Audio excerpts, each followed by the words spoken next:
We are live. Happy Friday, Sue. How are you? I know, I'm holding on well, dearly. thank you. The only thing I have left in this world is this book. I'm, so- I'm okay It is a little as long as bit I've like got that. 52 tips, I'll make it. Oh my God. Hey, listen, world keeps turning, world keeps spinning. Yeah, we had an election in the United States of America this week. Hello, Sue. You're all the way down under in Melbourne, Australia. We could talk about the election. We could. But we're not gonna. We're not gonna. We're gonna talk about what we always talk about every Friday. We're gonna talk about the show that must keep going. Like I told my students, Sue, I told the students one definition that I learned, an unofficial definition that I learned, and it was at San Diego State. For those of you that are tuning in live, Sue and I were talking before we hit the record button or the stream button that I'm teaching classes at San Diego State this semester. And the morning after the election, I was on my feet at 8 a.m. in front of my students, right? I had woken up that morning and one student was like, Jeff, I'm not coming to class today. I'm too distressed because of the election results. I'm like, that's exactly why you Yeah, need to come to class, yeah. right? And that's when it hit me. That's when I knew what I was going to say or do or facilitate in the class. Like the, the integrity game. Why waste a good pandemic? Mm. Pandemic or no pandemic, I still have a reason I'm on this planet and I still have things to do and potential to achieve. Pandemic, as soon as I allow the pandemic to stop me from doing, the pandemic is won. And so, Yeah. election or no election, red or blue, right? Like Mm. the whole idea of the integrity game is to withstand pressure tests. And I was telling, hey, even if you want to dance on the tables and hang from the chandeliers, you got some pressure tests coming too. Mm. Mm. So true. We've all, Yeah. we've all, the world has been disrupted with the voice of the people, right? And we can wonder, and you heard my stuff online, stay curious, stay curious, stay curious. United we stand, divided we fall. So I can't judge the results. I have to be curious. I have to stay curious. That'll lead me to my own meaning making, on and on and on and on and on and on and on. So there you have it. How are you, Sue? Yeah, look, it's been interesting because there's certainly ripple effect here in Australia. And Mhm. what we're loved to see is almost that paradox of feeling the grief with a less than favorable result for many of my community who are in the Mhm. US. And Yeah. but alongside of that, this determination to stay true to their purpose, Hmm. stay true to the meaning that they've created in their environment. And it was something that my sister said to me because she's in California, and she said she's never felt so much grief after an election, but she's not giving up on her reason for building the community that she believes she's there to do. So exactly to what you're saying, it's Yeah. it's staying true, and the resolve, the resilience that I'm seeing coming through is quite powerful. Yeah. All the laws of physics apply, right? Equal and opposite reactions. Yeah. So, I use humor to, my culture, my people, my tribe. We use humor for everything, right? Um, but yeah, it's not the timing of the market; it's the time in the market. Like in other Mm. words, yeah, your real estate is market up, is market down, stock market is it up or down? Hey, like over time, just project growth and you'll win. Like over a 30-year period, it's always any 30-year period, things have always gone up. Yeah, Are you with right? yeah. So, and I think about back to the integrity game, which is the first section in our book. By now, everybody knows Get A Klu in 52. We have 5 categories, and we put about 10 tips in each category, and we roll through. So, section 1 in our book is playing the integrity game to get the 10 questions out and begin to answer those, which then give us our resilience and our focus, right? Anybody that wanted to stop what they were doing because of the election has no idea what they're doing. Because if they knew what they were doing, they would do what they're Mm. doing despite the election. right? Yes. If the election results were so devastating that now you all of a sudden can't do anything, then the election wasn't the problem. You follow? And so regardless of what the pressure test is, pandemic, election, broke my toe, wife's out of town, whatever the pressure test is, you're right. If we have answers to questions, there we go. We know what we want to be held accountable for, right? But then what to do next is always easier to answer. So we started off with section 1, the integrity game, and it's helpful this week. It's just, I'm blessed with that resource that I had in my pocket to be able to say, hey guys, can I facilitate a conversation? If you guys have questions, if you guys want to get some thoughts out, if you guys need help making sense of what's going on, do you want to celebrate? Do you want to commiserate? What do you want to do? I can facilitate and keep this a safe classroom. Or do we want to pretend nothing happened because the show must go on and just like, hey, here's the schedule. This is what we're supposed to do in class today. Or does a speech 103 class, not really matter so much right now based on what we need to understand how we come together as a country and as a world based on the results of the election, right? Or I got this thing called the integrity game, which is a personal path to retrofitting one's self. And they're like, yeah, what's that? Professor Klubeck. So I ended up, basically, I didn't know when you know what I mean? But here I was in class at 8 a.m. delivering the integrity game keynote to help them retrofit themselves and create resilience and to be able to stand one side or the other. If you are celebrating out of your shoes, there's going to be pressure tests that are going to come with that. And if you're so miserable you don't know what to do next, there's going to be pressure tests there, right? Either way, this is impact. We all feel this, so we all have to decide, does this integrate? How do we integrate this with our game? Where's the point of integration? How do we integrate what's going on in our game? And if we don't have answers to the questions, then we're susceptible to celebrate too much, or or stay too long in misery if we don't have integrity. Yeah. So somehow, it's helping me this week a little bit. You know what I'm saying? But not just me for my own processing, but oh my gosh, I don't know what happened, Sue, but I'm a leader in this world. Like the students, I wish you could have seen their faces. They're coming into class and I have a responsibility. The show must go on. Anyway, one student at a time. How did they leave? How did they leave class then? Were they lifted? Well, I don't know. Nobody said, "Oh, thanks, Jeff. I want to go run a marathon now." It wasn't like that, but I got a couple of things. I feel better. I do feel better. Some people stayed and watched me close up the classroom and would walk with me a little bit. One student later on in the day, came up and gave me a big hug. And, win or lose, it's just interesting to be at this phase of my life, to be in front of students at my alma mater in a,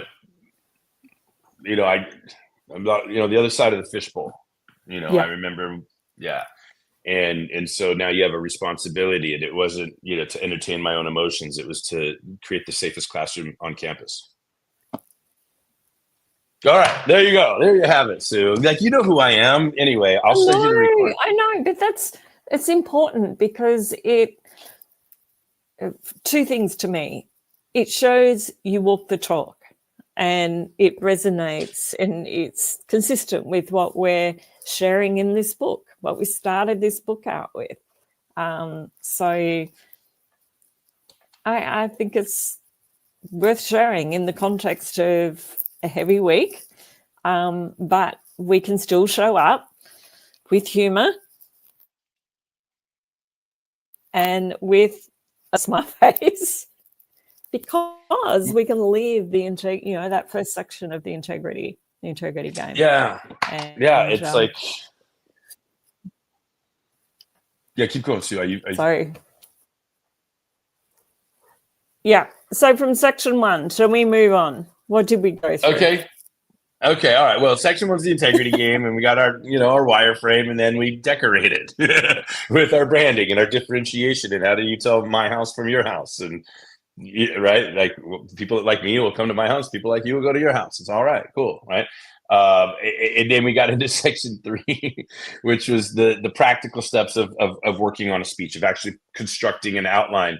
8 steps to prepare to speak conversationally. But in those tips, right, the 5th step to fearless public speaking ended up being tip number 27 for us. So in tip number 27, we discussed it strategically.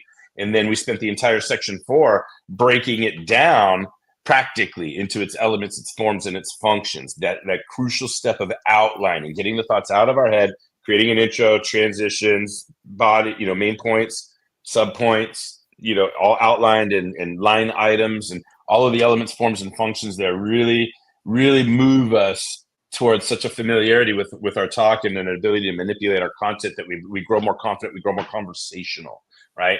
And so now what we're doing is section 5, we're having fun to the tune of 99 bottles of beer on the wall, 99 bottles of beer, right? And so what we're talking about now is like the 12 accountabilities that are on the wall. Like if I want to advance my career through public speaking, I need to know what are the accountabilities of any business and how does public speaking help any of these accountabilities get met within a business. Or if I want to build a speaking business or build my income earning habit or my income earning hobby to my maybe profitable practice into a business, if I want to go on that journey and systemize and operationalize myself as a speaker and have a speaking business, I better know what the 12 accountabilities are, because it's not just speaking.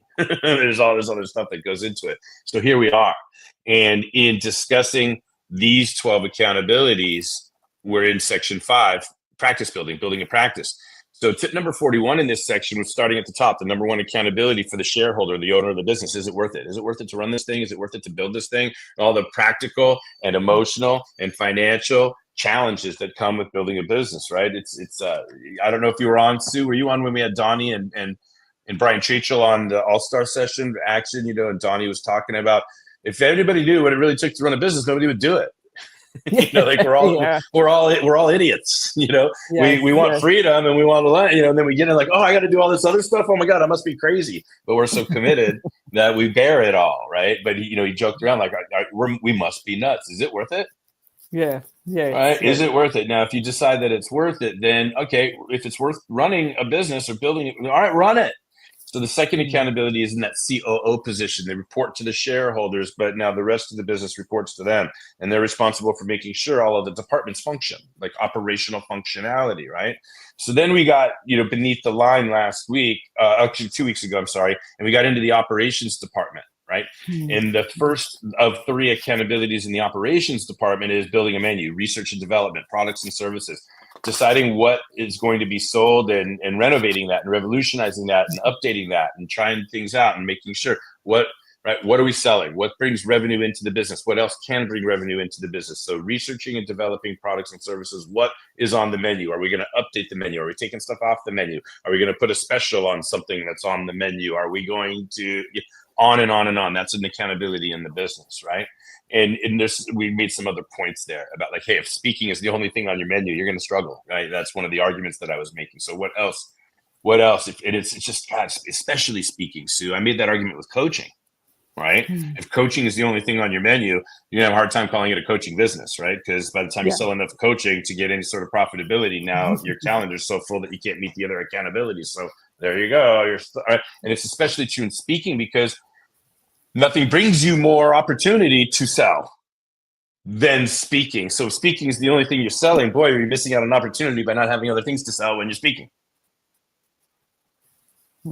Okay, I digress. Last week we got out of operations. Last week we got out of operations and we went over into marketing for the first of 2 accountabilities. And it's very simple. There's a gazillion things anybody needs to do to market themselves. Any business needs to do to market itself. I can organize all gazillion things into 2 categories. Are you learning about the market, or is the market learning about you? Are you bringing info in?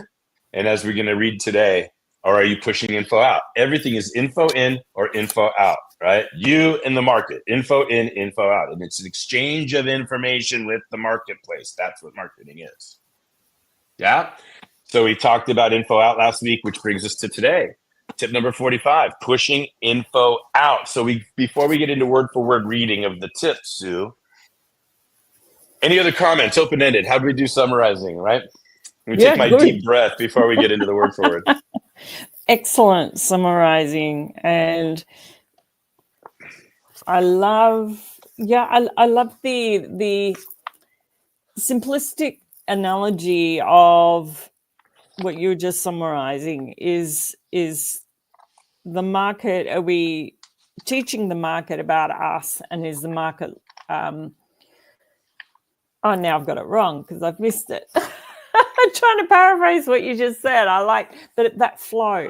That is the market learning about us, or are we learning about the market? It's an exchange of information with the marketplace. That's what marketing is, and it's trading information with the market. So I like that simplicity of thinking about that flow, and it helps then to do a deep dive from there. And we did touch on that a little bit last week, and looking forward to what we have to share now as we consider that pushing info out. Okay, well, I'm gonna get ready. I'm gonna get ready to screen share just because it's good to have. Yeah, it's I think it's good to have. I like as well. Yeah, let me just. All right, hang on. Ooh, where am I now? Oh, geez, I've lost. Oh no, I've lost us. Where are we? I'll come back. Oh, there we are. I think I found. It's been quite a week. All right, here we go. All right, there it is. I think this is what I want to share. Can you see my screen? There's the integrity game. Oh, and by the way, congrats to me because this is the version of the integrity game that I prepared. Yeah, you got it for Vistage. I've been invited to lead an emerging leaders group for Vistage. And so I'm going to be talking about self-awareness, right, as a matter of integrity and how it supports leaders in Vistage decision-making model, right? So it's really exciting news for me playing the integrity game. It's building the Vistage presentation. I was just finishing this PowerPoint the other day, and then the election came, and then I'm like, hey, guys, I'm working on my, the integrity game. It was up already on the computer, so I just took the students through it. And it helped them, right? Like, hey, these are the questions you need to answer. Right? You see how it looks a little different. You see how I'm doing this, Sue? Yeah, right? yeah. I've given the presentation enough times where I need the words bigger and the subtext. You know what I'm saying? So now here's the prompt. You follow? I think it works out. The way your little prompts are popping up. Yeah, pretty cool, right? Right. Our integrity takes the red pen out of learning. Yeah. So I'm just doing it a little bit differently now, and then. You're gonna like this, right? This one's for you, Sue. Are you ready? It belongs to you. All right, but that's not why I wanted to share. I wanted to share to get here. Pushing info. Can you see pushing info out? And Here we go. And you're up, Sue. Take us away. We are. So, wow, there really is a lot to consider here. Still, I want to know what else there is to focus on. Am I safe to assume that from info in, the next step would be info out? Yeah, you are absolutely right, Sue. The fifth accountability on Org Chart 101, info out, is to create and send messages into the very marketplace that we researched to meet accountability number 4, info in.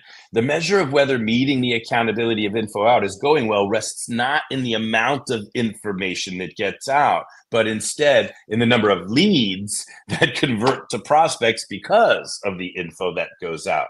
Create and send, ... The brand and the branding. Remember, we talked about all of this in section 2, so it's nice to come back. Here we go. Aside from the obvious that one is a noun and the other is a verb, let's be clear that a brand is made up of or taken down by the totality of messages that go out into the marketplace, whereas branding is the totality of action it takes to get those messages into the marketplace. One is content, the other is delivery. One is what you're saying, the other is how you're saying it. The hard part, though, is the thinking we must do to include every imaginable way our marketing messages can be consumed. What locations, publications, social media channels, TV or radio stations, blogs, email signature lines, outbound voicemail greetings, promotional products, books, sponsorships, advertisements, and so on.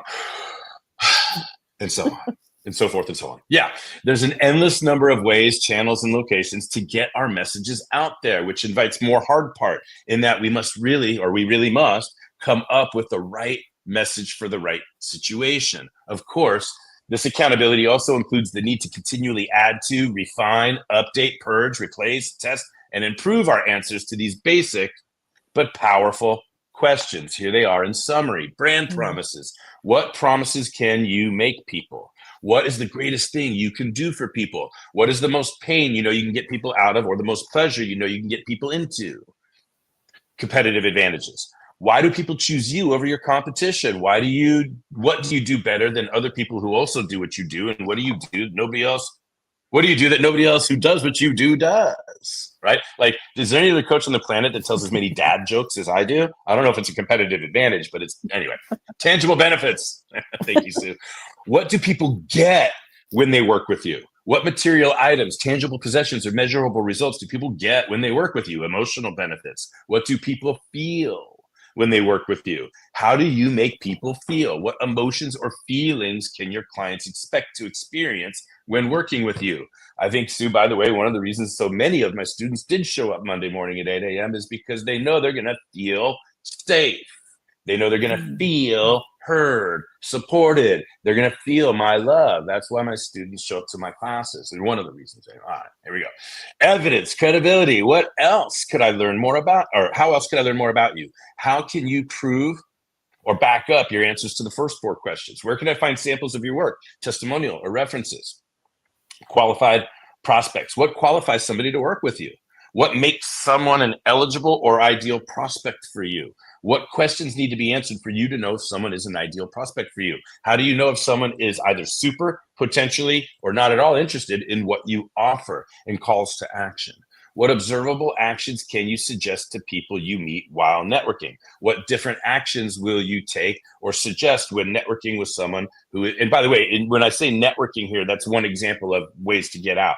But it's not just networking, it's all the other things I mentioned before, emails or phone calls or social media posts, all this stuff. I'm just, I'm realizing that this is a specific reference to one specific form of marketing, but there are, you can insert all forms when you hear the word networking. So let me back up a little bit and say, what observable actions can you suggest to people you meet when marketing, right? What different actions will you take or suggest when marketing with someone or marketing, right? So that you can insert any form there, when mailing, when calling, when posting, on and on. Do you have something to give or invite people to? Do you have a way of collecting information or appointment setting? All of that is in calls to action. So if the answers to these questions are not embedded in your marketing messages, you will struggle to generate leads and prospects. Moreover, if you're not getting your marketing messages to the right people at the right time, in the right location, spaces, and contexts, you can expect to struggle generating leads and prospects for your, quote, speaking business. Truth in all caps, right?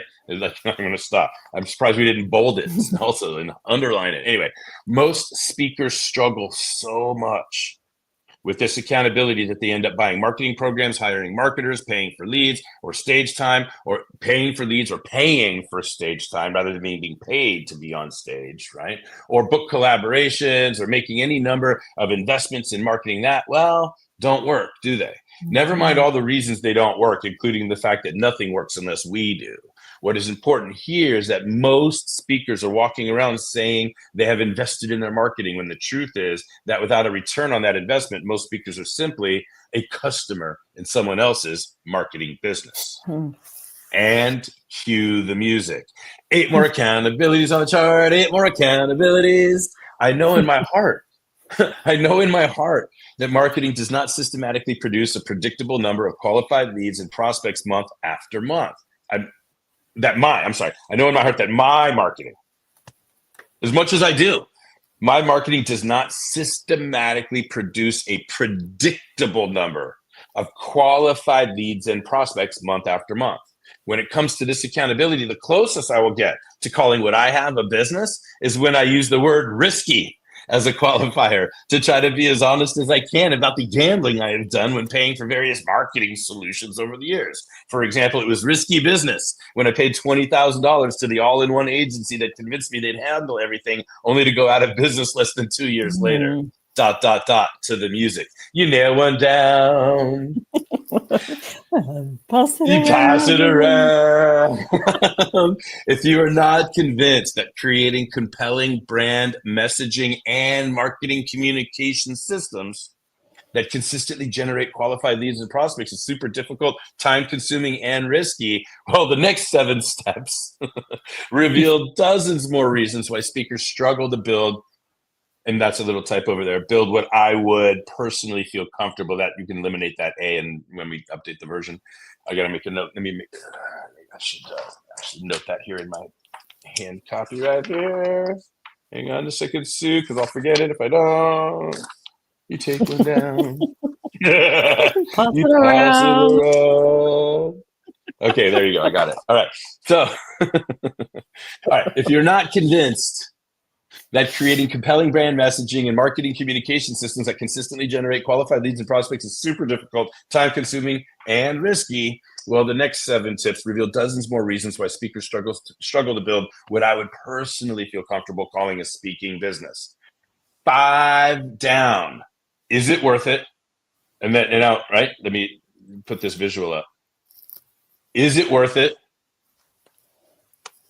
Does it run? Mm-hmm. What are we selling? I'm not reading word for word. What? Let me go word for word. Okay. Is it, because I know these accountabilities, so I'm going off script here. Is it worth it? Does it run? What does it sell? What must we know about the marketplace? And then what and how does the marketplace know about us? And cue the music. 7 more accountabilities on the chart, 7 more accountabilities, right?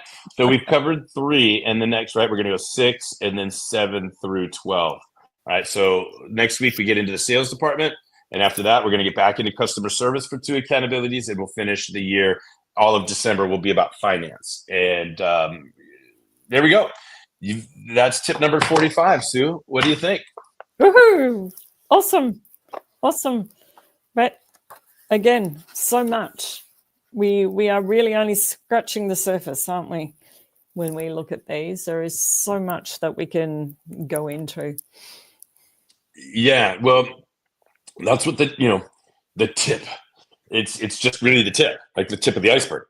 Like pun intended, right? All of these tips, they're meant to deliver standalone value, but promise you that there's going to be a little bit of, oh my God, I have so much to learn too, because there's only so much that you can cover in a tip. I believe that all 52 tips, chances are you can write an entire book about each of the 52 tips when you really go down, right?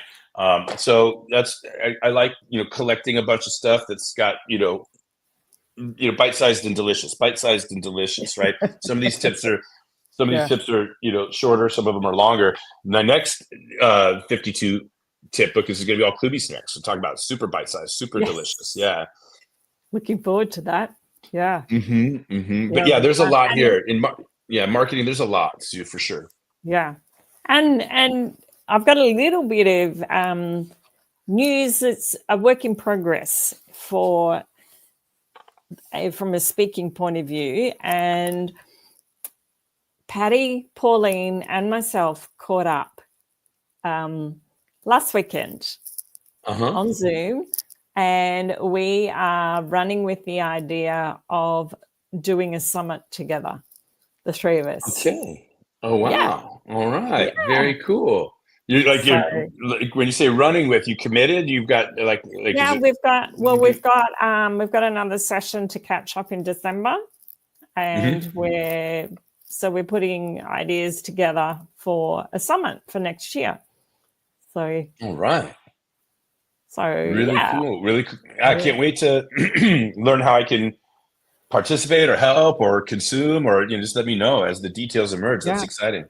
Yeah, I haven't talked to Pauline from Hawaii, right? Yes. Yeah. Yeah, I haven't talked with her in a little bit. I assume she's doing great. Yeah. She's doing well. Yeah. Okay. Good. Yeah. A few challenges, but no, doing well. Yeah. Yeah. No, it's good. It was was lovely.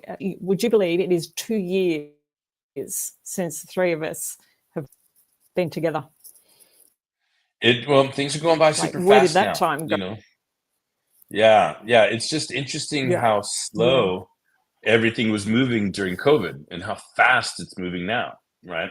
Mm. So yeah, 2 years, blink of an eye. Um, Yeah, indeed, yeah, well, it's indeed. good, good, good. Yes, I can't wait to learn more details as they emerge. yes. We'll keep you updated as it progresses. So All right. yeah, Yeah. So that's we're here in fun. tip number 20. Yeah, we're tip number 45. We've quite a journey, 7 tips left. And we're talking about practice building or the accountabilities of building a practice into a business, trying to profit beyond just having a monetizable skill set. We want, to systematize and grow and scale, right? Either use speaking to advance ourselves in whatever business we're in, or to actually build a business around our our speaking career. So I still don't call I've never called myself a speaker. People say, what do you do? I don't say I'm a speaker. Mm. Say, oh, what's your business? Mhm. Oh, I have a speaking business. Never.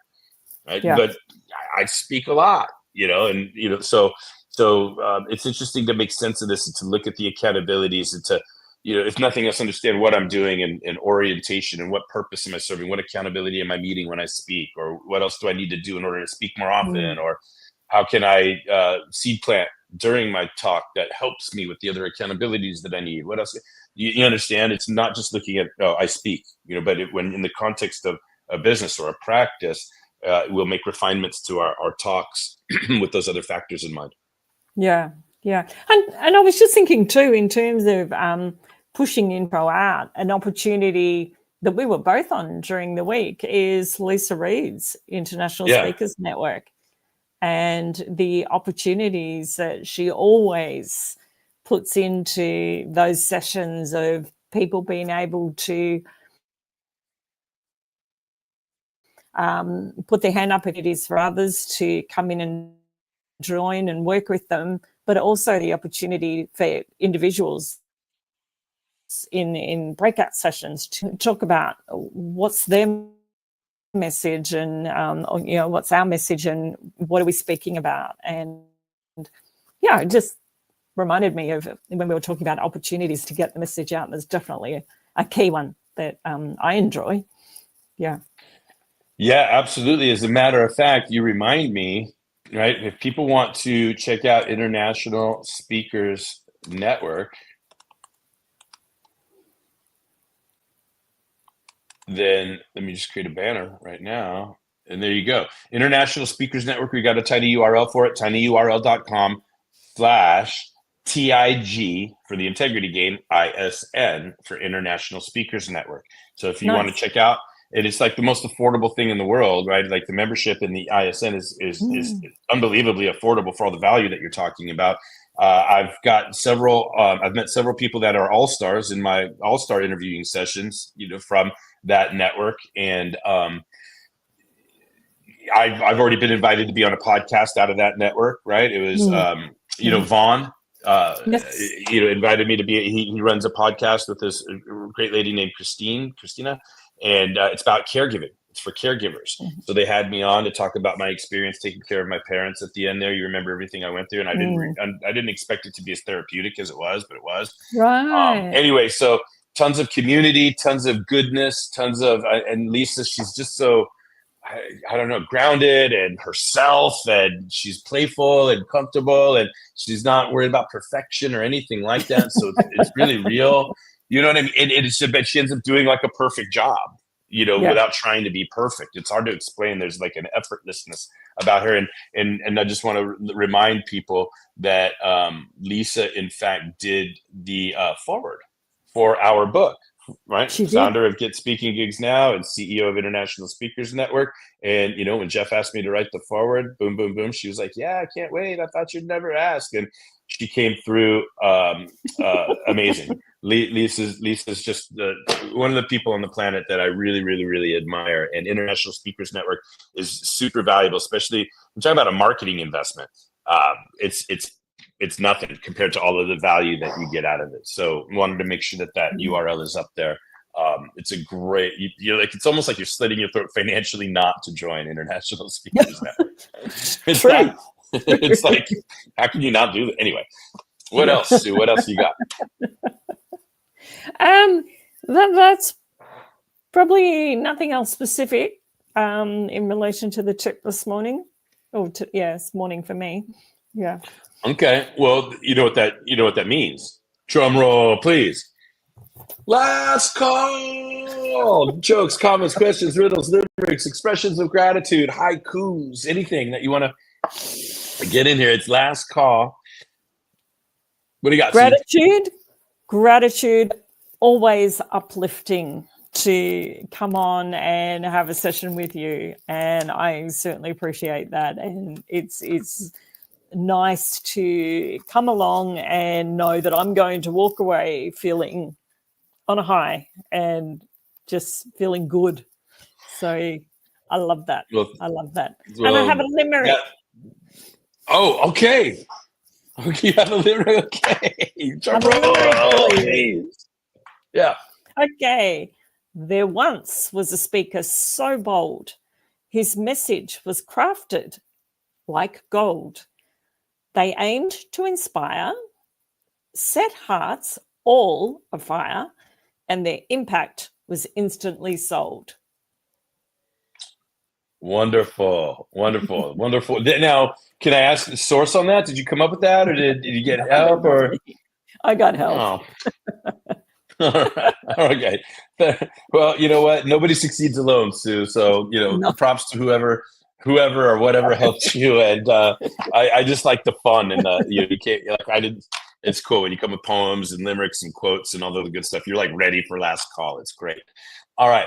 So, is there anything else? Anything? Yeah. And by the way, thank you also for the gratitude. It's it's nice to know that people will come away feeling better after being around me than that's cool. But guess what? Me too. I feel better when I hang out with myself also. No. All right. Anyway, I love you, Sue. Thank you so much for everything. We're at a great job that we've done this year. We've got 7 weeks to go, so we'll keep sprinting to the finish line. Have yourself a great weekend and be safe out there. You too. Take care. Okay. Bye, Sue. Thank you. Bye.